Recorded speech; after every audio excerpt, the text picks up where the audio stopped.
Bonjour, on se retrouve aujourd'hui pour faire un tour des différentes formules du chapitre des puissances. Donc nous sommes dans le calcul algébrique et il y a certaines règles relatives aux puissances à appliquer quand on rencontre des puissances dans les exercices de calcul algébrique.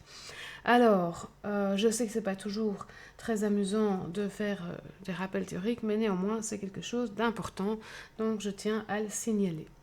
Alors, allons-y. Donc, si on me donne... D'abord, on va peut-être se rappeler la définition. Donc, si j'ai a exposant n, avec le nombre a qui est un réel, alors on va pas compliquer les choses, on verra si on doit enlever 0, on verra ça plus tard. On a n qui appartient au nombre entier, donc il peut être positif ou négatif, mais on va commencer d'abord avec un n qui est positif pour cette définition-ci. Voilà, donc z plus ou n, hein. Je peux dire l'un ou l'autre, hein. Alors, on y va. Donc, si j'écris a exposant n, en fait, c'est une notation que les mathématiciens utilisent pour ne pas devoir écrire des calculs répétitifs très longs ou avec des parties décimales extrêmement grandes. Comme on peut retrouver, par exemple, si on travaille en physique avec des distances entre corps célestes ou en chimie avec des distances entre électrons, par exemple. Alors, on y va. Donc, qu'est-ce que ça veut dire a exposant n? Ça veut dire que je vais écrire un produit avec des facteurs qui sont tous égaux à A, et je vais en écrire n en fait. Donc j'ai n facteurs, tous égaux à A. Voilà, donc petit exemple pour la route, petit exemple, si on me donne 2 exposant 15, en fait, c'est 2 que j'écris 15 fois dans un produit. Ça commence déjà à être long, hein, d'accord? Donc j'ai 15 facteurs,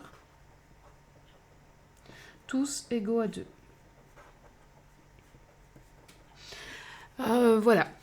Alors on se retrouve avec des grandes distances hein, quand on est dans l'espace ou avec des très petites distances qu'on se trouve à l'intérieur du noyau. Donc effectivement on a soit des quantités de zéros à indiquer ou des décimales à indiquer qui sont très très importants. Et donc on préférera une notation en puissance, notamment avec la notation scientifique pour faciliter l'écriture. Et puis pour faciliter aussi les calculs. Donc on va le voir ici. Quelles sont les formules? Je pourrais me trouver dans un produit de 2 puissances d'une même base. Donc, produit de 2 puissances d'une même base. Voilà. Je pourrais avoir a exposant n fois a exposant m. Et dans ce moment-là, qu'est-ce que je fais? En fait, j'ai n facteurs là, j'en ai m là, je les mets tous ensemble. Donc je vais me retrouver avec n plus m facteur a. Ensuite, le m aussi appartiendra donc à z plus ou à n. Ensuite, je pourrais faire un produit, non, une puissance d'une puissance. Tiens, voilà ce qu'on pourrait faire. Puissance d'une puissance. Hop. Donc je fais a exposant n exposant m. Donc ça veut dire que j'écris m fois le facteur a exposant n.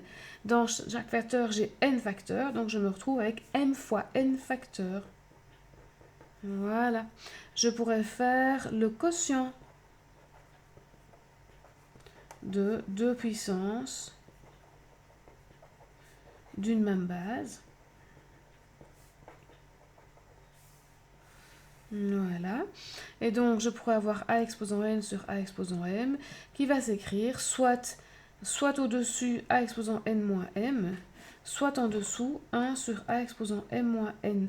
Tout va dépendre de est-ce que vous connaissez la notation avec des exposants négatifs ou pas. Si ce n'est pas le cas, on va toujours regarder lequel est le plus grand des deux et procéder à une simplification, hein. Donc on fait moins m parce qu'en fait on a simplifié certains facteurs. Et donc s'il y en a plus au-dessus, on va éliminer tous ceux qui sont en dessous. Et s'il y en a plus en dessous, on va éliminer tous ceux qui sont au-dessus. Donc en fonction de n plus grand que m ou m plus grand que n. Si par contre vous avez vu la notation avec l'exposant négatif, peu importe comment vous allez l'écrire, même si vous obtenez une différence qui est négative, vous savez comment gérer les choses. On reverra ça plus tard.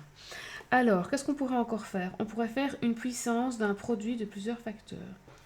Une puissance d'un produit de plusieurs facteurs.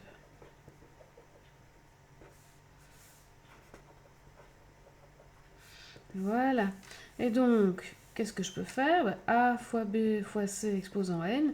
Qu'est-ce qui se passe? Mais tout le monde est mis à l'exposant n, puisqu'en fait, je vais écrire n fois cette parenthèse. Donc, je vais retrouver dans chaque parenthèse le facteur A, le facteur B, le facteur C. Donc, chaque facteur subit l'exposant. J'ai la même chose pour une fraction.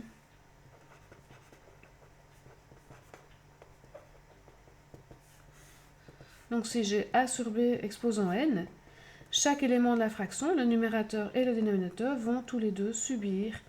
Alors ici, je dois faire attention que comme je travaille avec une fraction, b est différent de 0. Hein, d'accord? Et comme je prends un A, un B, un C, je vais le mettre ici. J'ai A, j'ai B et j'ai C qui sont aussi des réels. Et j'ajoute en plus que B n'est pas nul, comme ça je ne divise pas par 0. Voilà, j'espère que ce petit tour dans les formules vous aidera. Et comme à chaque fois, eh bien, j'essaie de travailler sur ces vidéos avec beaucoup d'amour. Voilà, bonne journée!